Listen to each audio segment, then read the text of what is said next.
চিকিৎসা না করে তোমরা আসিয়াকে দেখতে যাও, তোমরা ফটোশুট করতে চাও।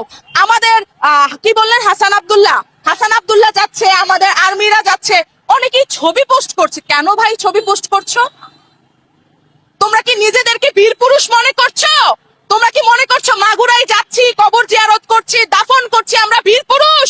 তোমাদের লজ্জা হওয়া উচিত। তোমাদের ফেসবুকে এই মুখটা দেখাতে লজ্জা হওয়া উচিত। তোমাদের মিছিল মিটিং এর সামনের সারিতে দাঁড়াতে লজ্জা হওয়া উচিত যে আমি আসিয়াকে রক্ষা করতে পারি নাই, আসিয়ার দাফনের আগে ধর্ষককে হত্যা করতে পারি নাই, ধর্ষককে ফাঁসি দিতে পারি নাই, আমি আইন প্রতিষ্ঠিত করতে পারি নাই, আমি যাব না।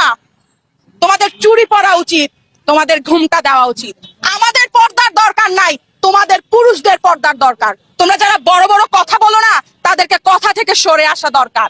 মেয়েদের হাতে দিয়ে দাও, দেখবা বাংলাদেশ গড়বো। বাংলাদেশ আমার দেশ, বাংলাদেশ আমি গড়বো, গড়ে তোমাদেরকে উপহার দিব। প্রত্যেকে মনে করছো আমি বাংলাদেশ হাতে নিয়েছি, তোমরা আমাদের শিক্ষক, আমাদের ছাত্র, আমাদের কোমলমতি ছাত্রদেরকে উদ্দেশ্য করছো, তাদেরকে যেভাবেই হোক দেশ স্বাধীন করছো। তোমরা এখন আমাদেরকে স্কিপ করে দিছো। 8 বছরের মেয়েটা ক্লাস 3 এর শিক্ষার্থী, কিন্তু ক্লাস 3 এর শিক্ষার্থী না।